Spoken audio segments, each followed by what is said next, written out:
Saber Direito desta semana, o professor Juarez Júnior traz um curso sobre direito processual administrativo. Durante as 5 aulas, ele vai abordar as fontes do direito disciplinar, a responsabilidade funcional, as sanções e transgressões disciplinares, o devido processo legal disciplinar e o julgamento e controles interno e externo do ato disciplinar. Começa agora a aula 3.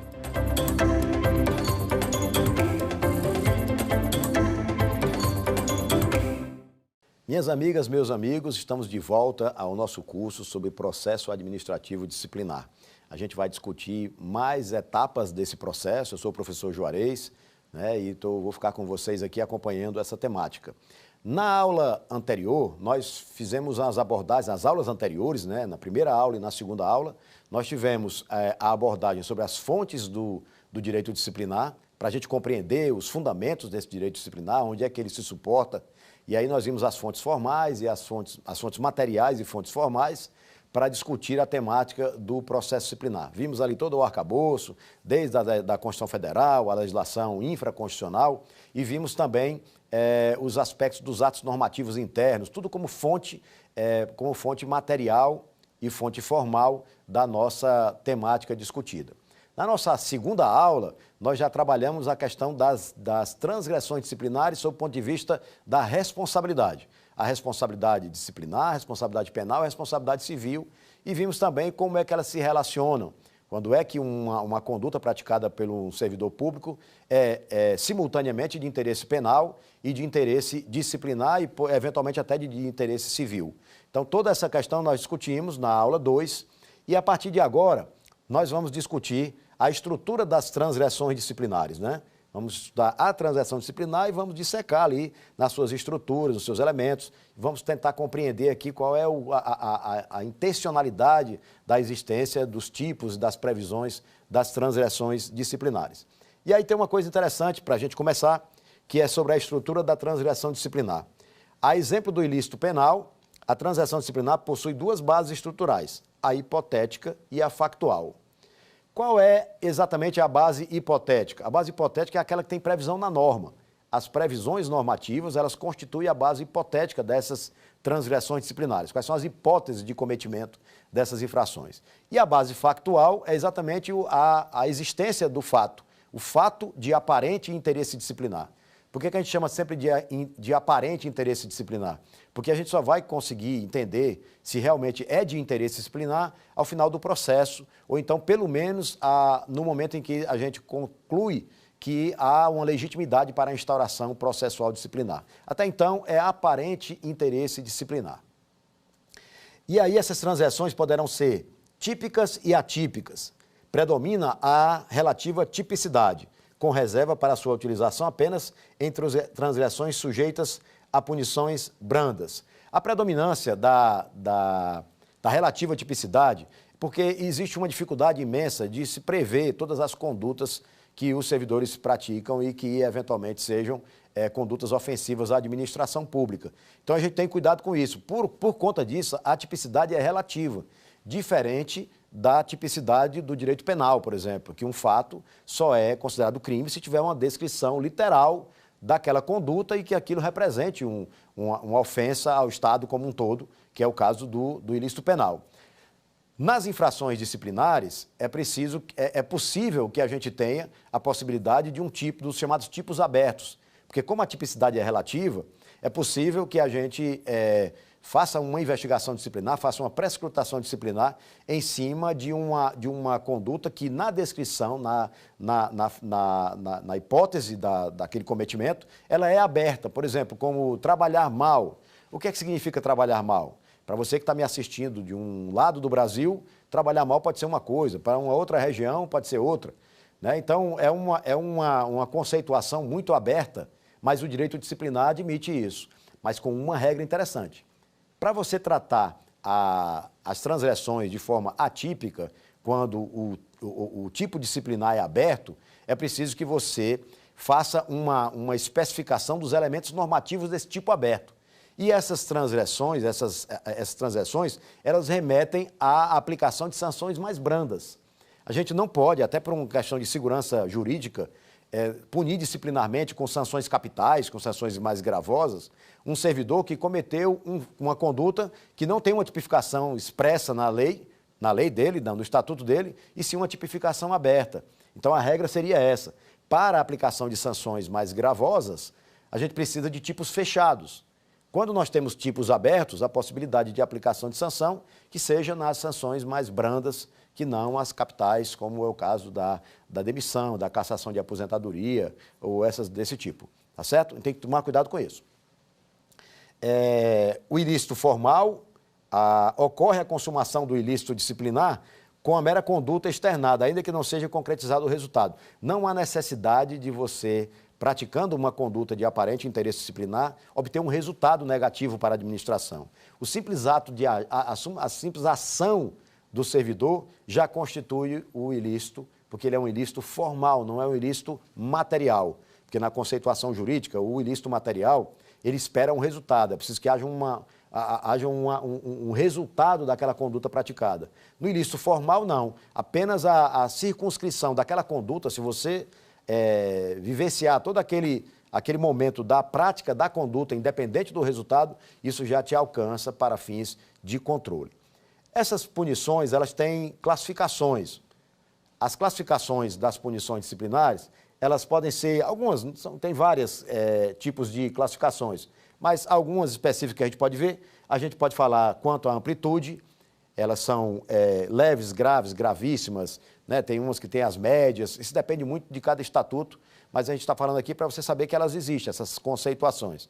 Mas cada estatuto vai tratar isso de uma forma mais específica, e aí a gente vai ter que conhecer do estatuto de que nós estamos tratando para saber se essa classificação alcança um nível maior, né? Quanto à consumação, elas são instantâneas ou elas são permanentes ou continuadas. São as infrações que têm uma dinâmica de funcionamento. E aí é uma classificação também com relação à consumação.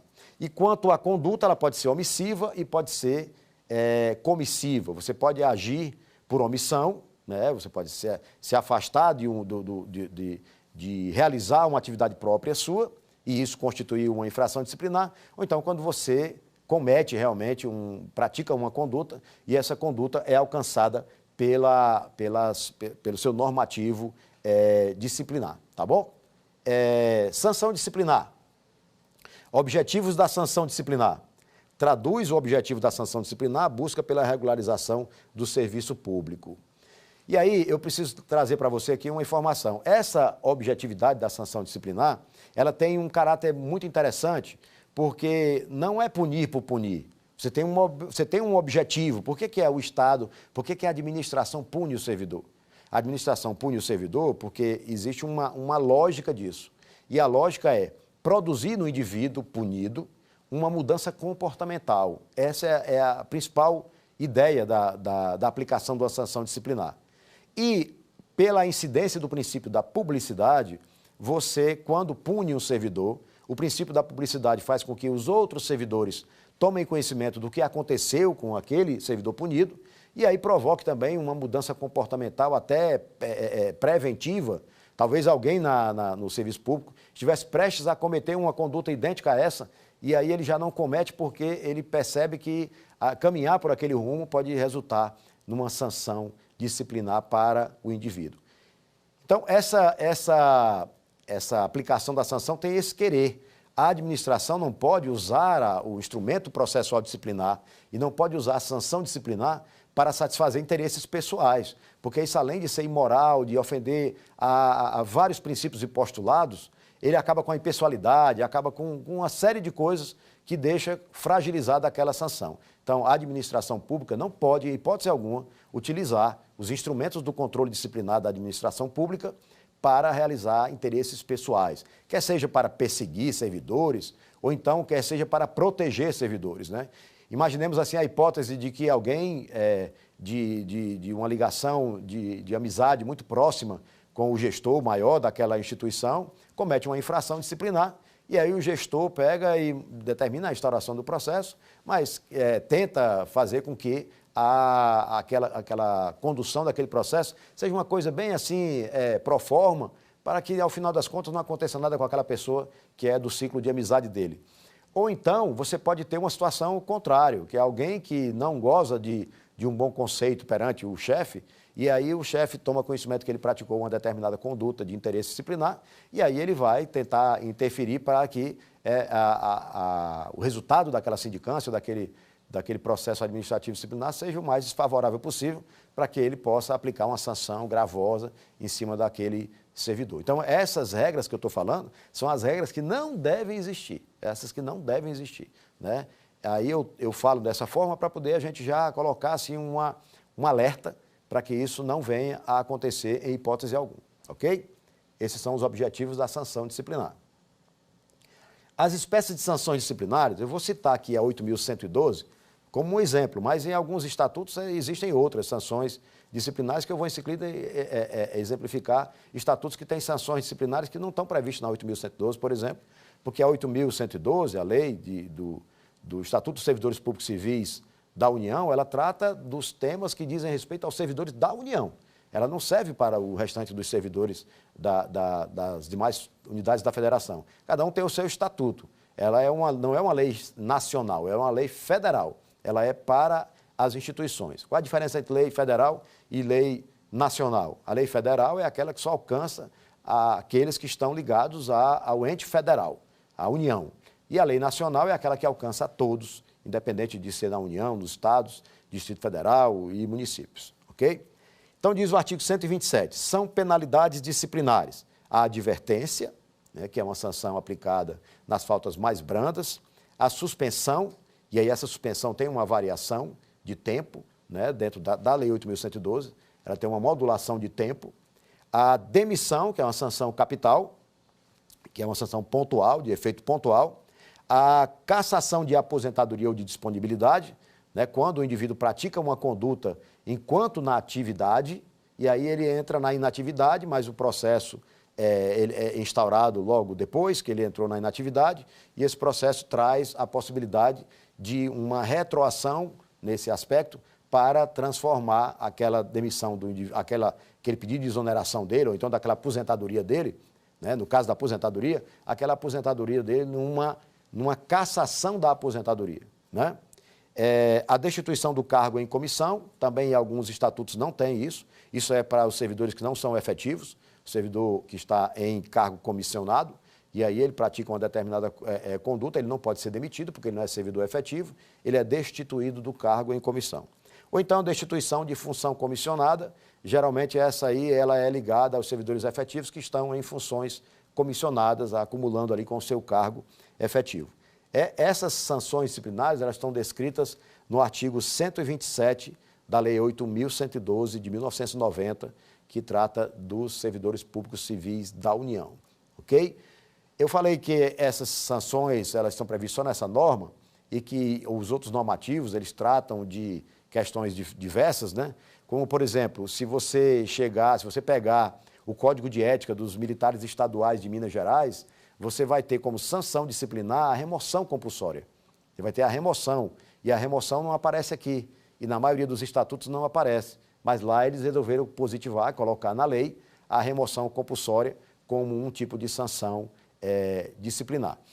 Uma coisa importante a se destacar é que a aplicação das sanções está estritamente ligada à previsão normativa. Não pode o gestor aplicar uma sanção não prevista na norma. Ele não pode, nem que essa sanção seja mais branda, seja mais amena para o servidor, ele não pode fazer isso. Ele só pode fazer exatamente o que está previsto na norma. Isso aí é um dos casos de legalidade estrita, em que é restritiva de direitos, e ela é restritiva de direitos, não está sujeita àquela modulação que eu falei nas aulas anteriores, que é aquela história da massa de incidência da norma disciplinar, de alcançar mais do que está previsto ou menos do que está previsto. Nesses casos de aplicação da sanção, tem que ser exatamente o que está descrito na norma, tá bom? E aí, essa aplicação de sanção disciplinar, nesses casos e nos demais casos da administração, elas têm essa objetividade, promover a regularidade funcional pela mudança comportamental do indivíduo punido, ou então pelo conhecimento, pelos demais, daquela repartição, daquele órgão, né, da situação em que o servidor se encontra, e isso servir também do aspecto pedagógico para os demais. Tá? Vamos seguindo. existe uma classificação dessas sanções, né? Essas classificações são mais didáticas para a gente compreender, para a gente entender qual é a natureza de cada uma delas. Então, quanto à natureza, as sanções podem ser morais, podem ser pecuniárias e podem ser mistas. As sanções morais, vamos um exemplo de sanção moral. Quando você adverte um servidor, quando você repreende um servidor, isso não traz nenhum fluxo na funcionalidade dele. É uma sanção de natureza moral, né? Aliás, todas elas têm esse aspecto moral, mas tem algumas que são, por exemplo, pecuniárias. Quando você pega, tem os estatutos que têm previsão da aplicação de multa. Então, quando você aplica multa no servidor, essa multa é uma sanção de natureza pecuniária. Ou então, quando você tem aquele aspecto misto. Quando é que tem o aspecto misto? O aspecto misto aparece quando você tem, por exemplo, a suspensão e o estatuto prevê que você pode converter a metade daquela suspensão em pagamento de multa. Então, o servidor pegou, por exemplo, 20 dias de suspensão, então ele poderia pagar 20 dias multas, né, 20 dias multa daquela sanção e cumprir só 10 dias, né? Se pegou, digamos, pegou 20 dias, ele pode pegar 10 dias de multa e pegar 10 dias de suspensão. Há uma possibilidade em alguns estatutos de você converter parte da suspensão em multa, tá bom? A competência aplicativa da sanção disciplinar. Aqui a 8.112 fala que as penalidades disciplinares serão aplicadas pelo presidente da República, pelos presidentes das casas do poder, legislativo e dos tribunais federais e pelo Procurador-Geral da República, quando se tratar de demissão e cassação de aposentadoria ou disponibilidade de servidor vinculado ao respectivo poder. Tá? Essa aqui é uma situação em que houve uma época que havia uma delegação para os ministros para aplicar essas sanções de demissão. Então, não necessariamente cabia ao presidente da República, ou caberia aos titulares de cada um poder desse a aplicação dessas sanções. Era possível que elas fossem delegadas à aplicação dessas sanções, tá? Vamos falar um pouco aqui agora sobre prescrição disciplinar, tá? A prescrição disciplinar, para a gente tratar sobre prescrição disciplinar, a gente precisa tratar de alguns institutos afim, para poder a gente situar. Por exemplo, a decadência e a preclusão. A decadência, ela extingue o próprio direito, né? A prescrição, ela tem uma conformação, que nós vamos compreender aqui agora, mas falando dos institutos afins, a decadência, ela extingue o próprio direito. Então, não se fala na ação, não se fala nem no direito de ação mais, porque decaiu aquele prazo, é um prazo próprio, é um prazo que, quando ele é atingido, a administração tem a obrigação de esquecer completamente aquela demanda, porque houve ali a incidência da decadência. A preclusão já tem uma diferença. A preclusão é num processo já em andamento, as fases processuais, elas precisam, tem algumas fases processuais que têm prazos para o seu cumprimento. E aí, quando você não cumpre o prazo para aquele ato processual, só para o ato processual dentro do conjunto, aí opera-se a preclusão. E essa preclusão faz com que você perca o direito de praticar aquele ato processual. Mas aí a sequência do processo segue. O que é importante a gente dizer com relação à preclusão? É que não se evidencia a preclusão no processo disciplinar. A preclusão, os prazos dentro do processo disciplinar, eles são considerados prazos impróprios. Então, por exemplo, eu tenho um prazo para apresentação de defesa, vamos lá, que seja 10 dias. Eu estou falando assim exemplos hipotéticos, porque eu não quero me vincular a uma lei específica, porque você pode estar me ouvindo aqui e me assistindo em vários estados da União, então você pode estar tratando de um tema, de uma lei que não tem exatamente o que eu estou dizendo. Então, vamos falar de forma hipotética. Eu tenho lá um processo disciplinar que tem um prazo para apresentação, vamos supor, da defesa, né, das razões de defesa. E aí tem lá 10 dias para apresentar a defesa. Esse prazo é um prazo que ele é um prazo impróprio, então ele não está sujeito à preclusão. Se eventualmente você trouxer essa defesa e apresentar no 11º dia, 12º dia, a comissão processante vai recepcionar esse material e vai analisar toda essa peça de defesa que você entregou para que você, porque não tem a incidência da preclusão, tá? Vamos aqui, a prescritibilidade das infrações disciplinares. Aqui no artigo 142 da Lei 8.112, aí eu vou trazer também aqui ela, para a gente não ficar distante desse exemplo, né, normativo, que é a 8.112. E aí ela diz o seguinte, artigo 142, a ação disciplinar prescreverá, em 5 anos, quanto a infrações puníveis com demissão, cassação de aposentadoria ou disponibilidade e destituição de cargo em comissão. Então, prescreve em 5 anos. Ao longo da leitura desse artigo, a gente vai fazendo um comentário, mas pontualmente aqui é um prazo, é interessante você observar. Quando você está tratando de suspensão, a prescrição cai para 2 anos. Então, a suspensão prescreve em 2. A demissão, as infrações mais gravosas, no caso da demissão e da cassação de aposentadoria, ela prescreve em 5 anos. E a suspensão em 2 anos. E se você tiver uma conduta de menor importância ainda, né, de menor relevância, de importância não, todas são importantes, mas de menor relevância, ela prescreve em 180 dias, tá? 180 dias com relação à advertência, na previsão da Lei 8.112, tá? O prazo de prescrição começa a correr da data em que o fato se tornou conhecido. Alguns estatutos pelo país, eles condicionam o marco inicial da prescrição à data do fato, independente de se esse fato foi conhecido em que período, mas é na data do fato. Mas na 8.112, a previsão não é essa.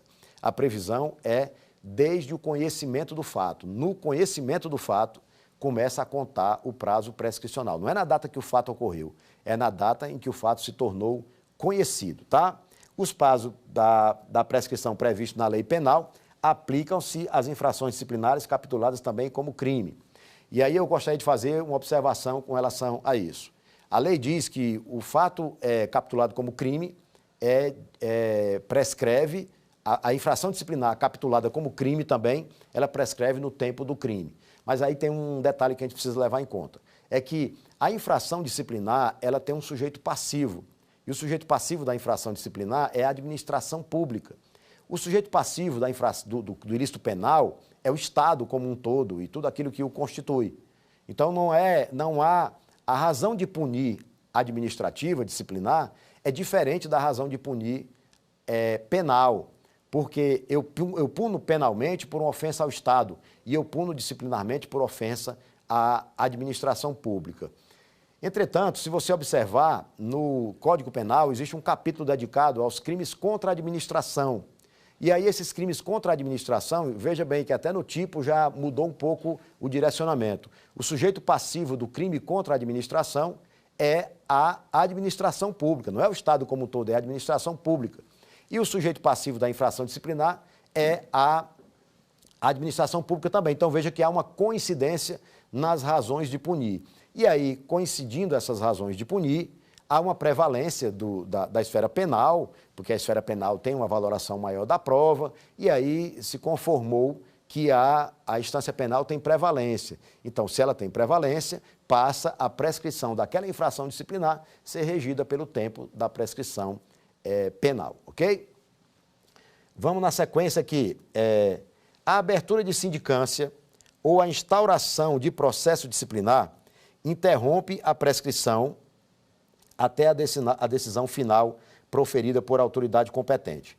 Essa fala aqui é uma fala muito interessante, porque dizer que a prescrição, aqui a abertura da sindicância interrompe a prescrição, ou a instauração do PAD, que é o processo administrativo disciplinar, interrompe a prescrição, significa dizer o seguinte: primeiro a gente tem que entender o que é que significa interromper. Interromper a prescrição significa que todo o tempo contado, desde a data do fato, dependendo do estatuto, ou da data do conhecimento do fato, até a instauração do processo disciplinar, esse prazo some, ele desaparece, ele não é mais contabilizado. Então, vamos lá, aconteceu um fato, esse fato na esfera federal, ele não deflagrou o marco inicial da prescrição. A administração tomou conhecimento do fato, inicia a prescrição. A partir daquele momento do conhecimento do fato, inicia a prescrição. Ocorre que quando acontece a instauração da sindicância ou do processo disciplinar, há uma interrupção do prazo prescricional. E a interrupção olha aqui para trás e apaga todo esse tempo contabilizado, desde o conhecimento do fato até o início do processo, ele some da contagem do prazo prescricional. E aí a lei diz que ele passará a contar interrompe a prescrição até a decisão final proferida pela autoridade competente.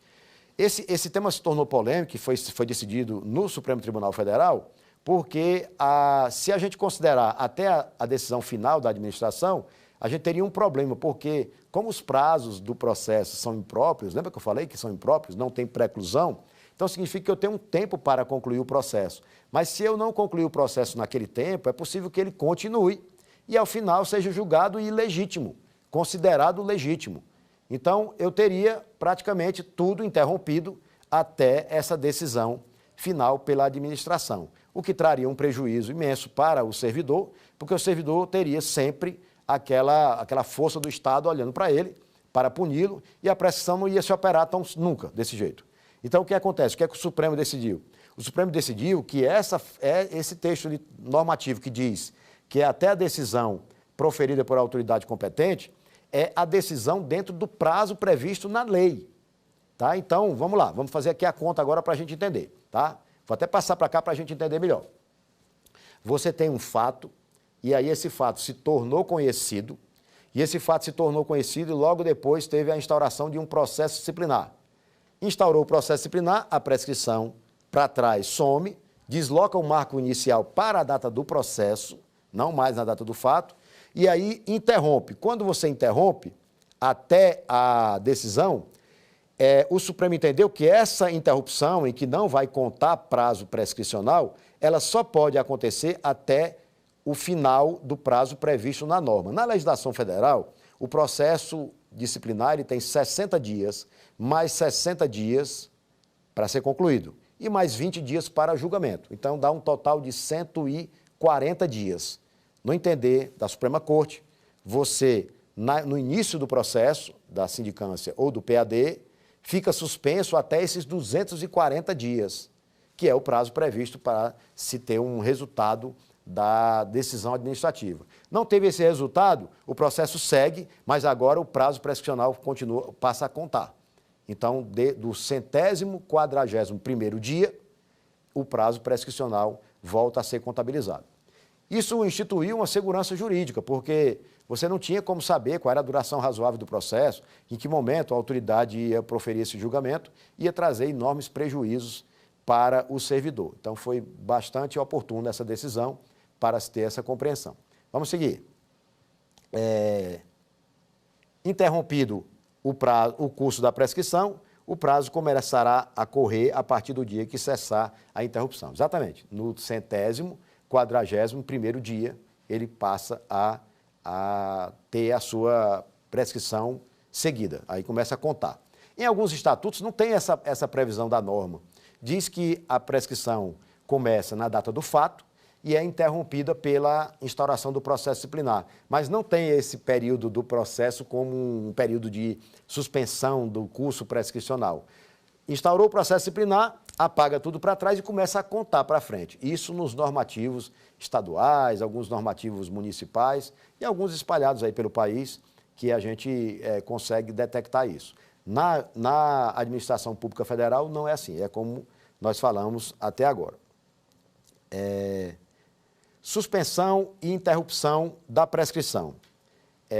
Nós temos que fazer uma distinção entre isso, suspensão e interrupção. A suspensão, ela ocorre quando você tem a possibilidade de, diante de um incidente processual ou de alguma intercorrência dentro da instrução processual, você suspender o curso da prescrição. Mas quando você suspende o curso da prescrição, você não ignora o que já foi registrado de tempo prescricional. Você só suspende durante aquele período para dar resposta àquele incidente processual, àquela situação que gerou aquela suspensão do processo. Uma vez sanado o problema, o curso prescricional segue e ele se soma ao período anterior à suspensão. Então, diferente da prescrição, da interrupção, porque a interrupção, quando chega, ela chega e ela apaga tudo para trás. A suspensão não apaga nada para trás. A suspensão, ela deixa de contar durante a sua vigência, mas uma vez encerrada a sua vigência, a prescrição volta a contar normalmente. Então, estamos entendidos com relação a esse tema. Então, voltamos aqui para a gente compreender melhor essa temática da prescritibilidade das infrações disciplinares na Lei 8.112. Essa regra dos 5 anos quanto às infrações puníveis com demissão, dos 2 anos quanto à suspensão e dos 180 dias quanto à advertência, ela traz um privilégio aí para o princípio da proporcionalidade, né? Nós temos estatutos pelo Brasil que a infração disciplinar, ela prescreve em 5 anos para tudo. Então, o legislador, nesses estatutos, ele não atentou para a regra de proporcionalidade. Ele colocou uma regra só para todo mundo, para todas as situações. Então, se você tem um servidor que faltou um expediente, esse servidor que faltou um expediente, se ele for submetido a uma sindicância, ele vai, essa infração disciplinar dele só vai prescrever com 5 anos. E se ele cometeu uma infração gravíssima, também é nos mesmos 5 anos, e essa regra ela não atende aos princípios, né, da proporcionalidade, que são absolutamente inarredáveis. A gente não pode faltar de jeito nenhum.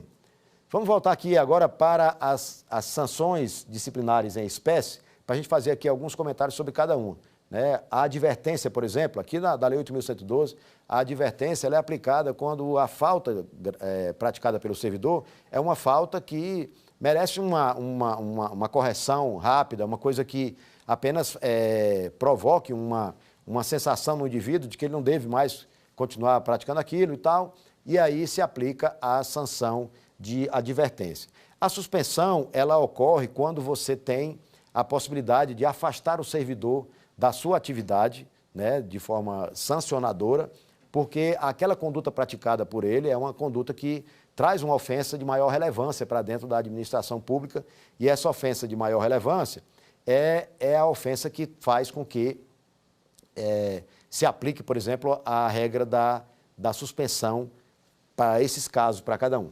A demissão, voltando aqui, a demissão, ela é aplicada quando a natureza da conduta praticada pelo servidor é uma conduta extremamente gravosa, que ofende a integridade da funcionalidade do órgão. Então, ela é sancionada da forma mais eficaz e mais pontual possível, que é quando aplicada a sanção de demissão para o servidor. A cassação de aposentadoria, há até uma discussão com relação a isso, da constitucionalidade da cassação de aposentadoria em tempos de hoje, porque a aposentadoria ela tinha um caráter, né, era um caráter de tempo de serviço, em outra fase era de tempo de serviço, hoje ela é contributiva, então mudou a natureza da aposentadoria do servidor público. Então, quando você caça a aposentadoria de um servidor, você pega aquele tempo de serviço dele no serviço público e coloca no regime geral da Previdência. Isso há uma mudança radical no futuro daquele indivíduo, daquilo que ele havia a pretensão no seu tempo de aposentadoria. Então, há uma discussão sobre essa história da cassação da aposentadoria. A destituição do cargo em comissão, ela é interessante, a previsão dela, porque às vezes você tem um servidor que ele está num cargo comissionado e ele pratica uma determinada conduta, e aí ele sabe que praticou aquela conduta, então para que ele não seja alcançado pela sindicância em relação àquela conduta, o que ele faz? Ele pede exoneração e vai embora e tal. Acontecendo isso, e a administração tomando conhecimento do fato ocorrido, ela vai iniciar um processo disciplinar e depois ela vai converter esse pedido de exoneração dele em destituição do cargo e comissão, e aí é como se ele tivesse saído pela porta da frente, e aí ele volta para dentro da instituição e sai pela porta dos fundos, isso para dar um exemplo bem mais simples para que haja mais compreensão.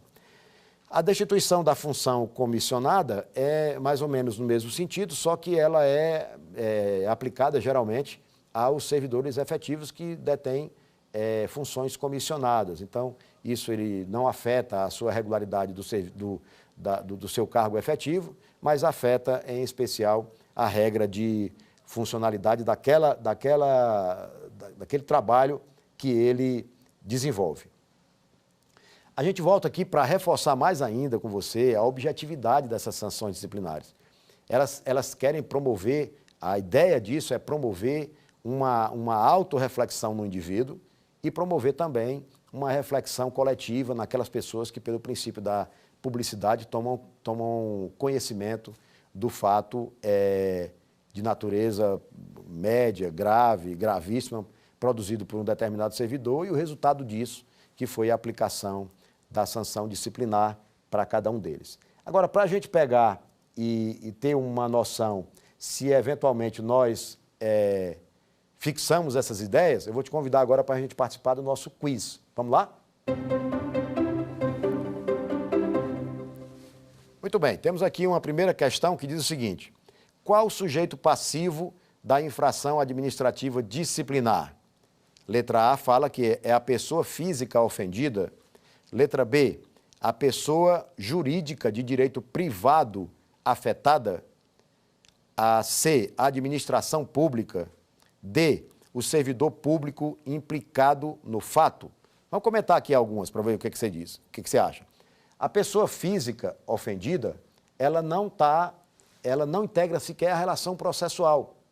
A pessoa física ofendida não integra a relação processual. A pessoa física ofendida, ela funciona como um instrumento da ofensa que o servidor praticou, mas ela não é o destinatário, ela é uma passagem, né, para o real ofendido nisso. Então, a pessoa física ofendida não é a gente percebe que não é o sujeito passivo da infração disciplinar. A pessoa jurídica de direito privado afetada, não é a pessoa jurídica de direito privado afetado, porque a regra do sujeito passivo da infração disciplinar é bem descrita, e aí qualquer um outro ator que esteja orbitando nesse ambiente, ele funcionará como um informante, ele poderá ser testemunha, mas sequer vai integrar a relação processual. Porque a relação processual disciplinar ela é tripartite. Ela é formada pela administração julgadora, pelo servidor ofendido e por um outro ator que a gente vai já chegar ao conhecimento dele. A administração pública. A administração pública, ela funciona como aquela figura, né, aquele ator dentro desse cenário todo que recebe a carga dessa conduta praticada pelo servidor. E aí eu já dei a dica, né? Mas vamos para D. O servidor público implicado no fato. O servidor implicado no fato funciona como o sujeito passivo? Não, o servidor público funciona como o sujeito ativo dessa infração eventualmente disciplinar. Então, como ficou praticamente na cara, vamos só ver aqui a nossa resposta. Exatamente a administração pública. A administração pública, ela funciona como sujeito passivo da infração administrativa disciplinar, ok? Vamos ver agora o próximo?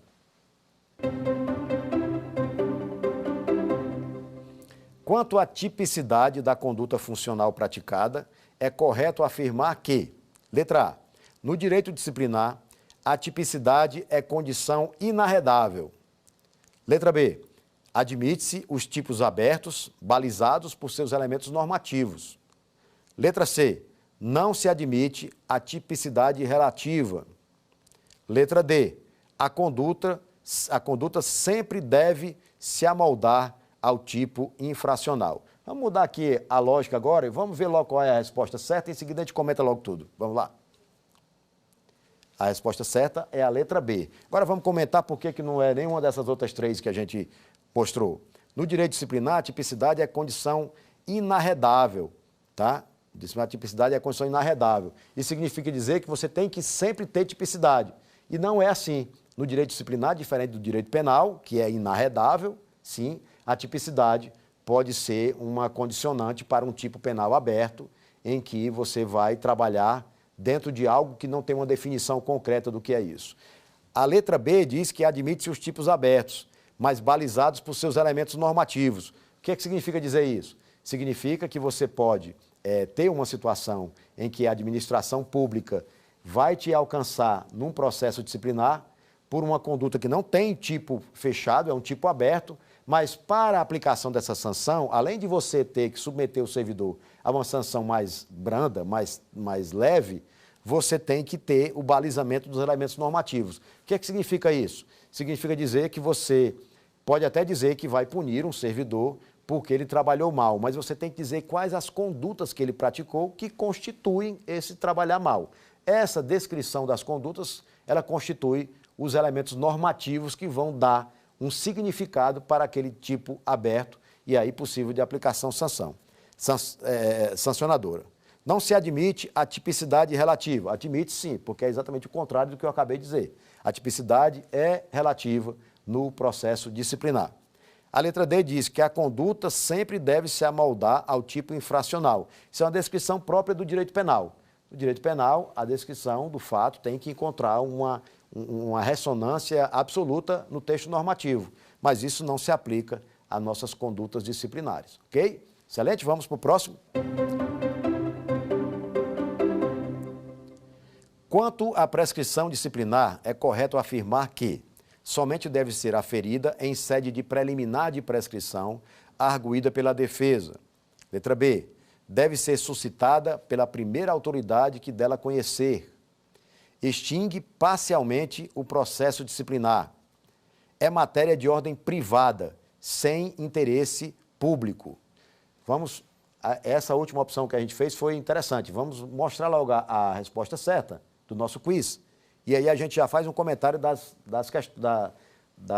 opções bem certinho, tá? Vamos lá, tem a letra B, eu vou comentar primeiro a letra B.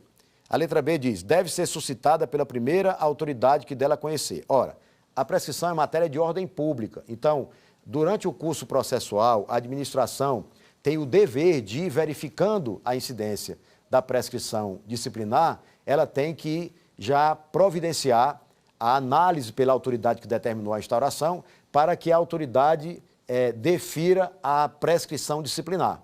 Essa deflagração, né, essa suscitação, vamos dizer assim, da prescrição disciplinar, ela é muito incômoda, porque a administração vem trabalhando o processo e um belo dia ela não pode mais continuar o processo, porque o processo foi alcançado pela prescrição. Mas ela é necessária, porque ela é matéria de ordem pública. E aí, se a gente for para a opção B, a opção A, ela diz o seguinte, somente deve ser aferida em sede de preliminar de prescrição, arguída pela defesa. Ora, essa arguição, essa preliminar de prescrição arguída pela defesa, ela ocorre justamente quando a administração não faz o que está escrito na letra B, quando ela não toma conhecimento da prescrição e já age de ofício em relação a isso. Então, é possível que a defesa suscite a incidência da prescrição. Então, somente deve ser aferida? Não. Ela também é aferida pela defesa em preliminar de prescrição, mas não é somente, tá? E aqui na letra C, extingue parcialmente o processo disciplinar. Não, a extinção por conta da prescrição é uma extinção sumária, completa. O processo é completamente extinto. Não há mais nenhuma viabilidade processual para a administração continuar o seu trabalho quando aferida a prescrição. E D diz que é matéria de ordem privada sem interesse público. Exatamente o contrário. É uma matéria de ordem pública com interesse público, né? Porque é justamente o controle que se dá ao poder que o Estado tem de aplicar as sanções disciplinares. Isso é uma segurança jurídica que os indivíduos têm, os servidores públicos têm, de que o Estado não vai ficar de eterno, não vai ficar para sempre com a possibilidade de processá-lo. Em algum momento, essa condição de processamento pelo Estado deixa de existir, porque se aferiu a prescrição. Tá bom? E aí, na aula de hoje, a gente conversou, estamos conversando sobre a estrutura da transgressão disciplinar. A transgressão disciplinar como um todo e a partir das suas estruturas, né? Nós vimos, e aí é importante para poder você, né, gravar bem essa temática, porque ela vai ser extremamente importante para a dinâmica do processo, durante a dinâmica do processo e, inclusive, para o resultado. É importante que a gente não perca de vista essa estrutura da transgressão disciplinar. Então, vamos lá.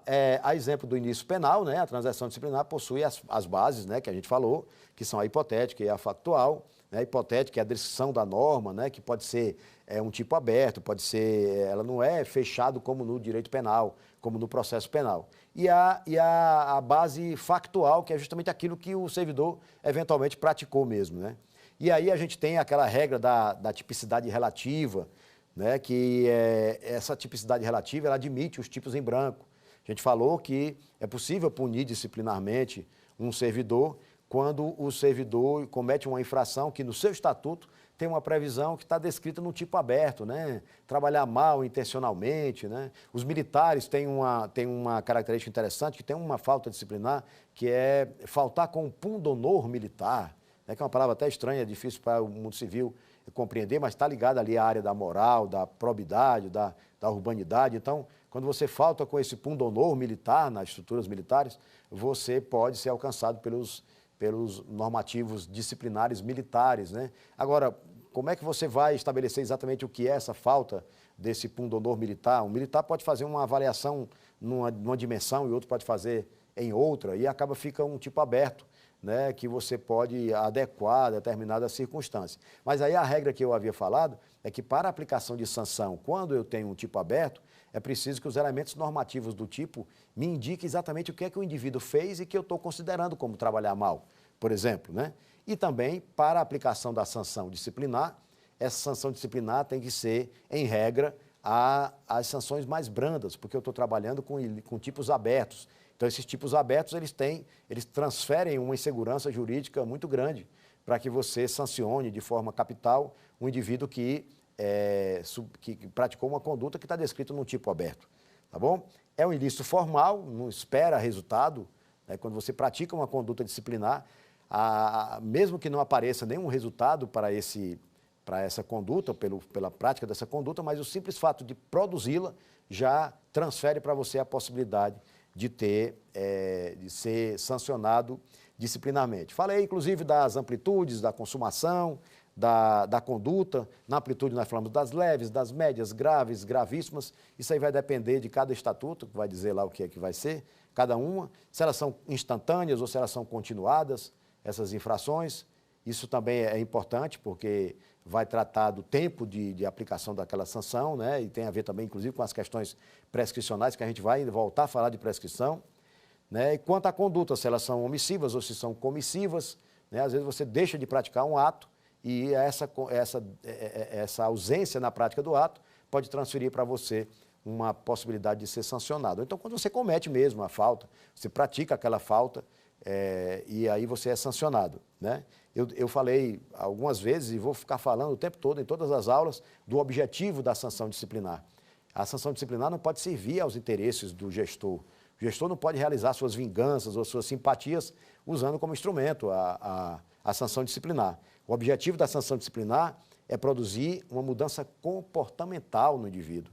Esse é o objetivo. Você não pode desviar disso, né? Se você desvia disso, você está ofendendo aqueles princípios que a gente viu na primeira aula, e aí você já desmonta completamente, e aí você vai estar sujeito tanto ao controle disciplinar interno do ato, vai ter um momento para a gente falar sobre isso, como você vai estar também sujeito ao controle externo do ato, que também tem um momento oportuno para a gente tratar disso, mas de forma que não prospera um ato que é eivado desses vícios, né? E aí não contempla esses desvios de personalidade, né, praticados pelo gestor em função dos instrumentos que ele dispõe para promover a regularidade funcional na administração pública.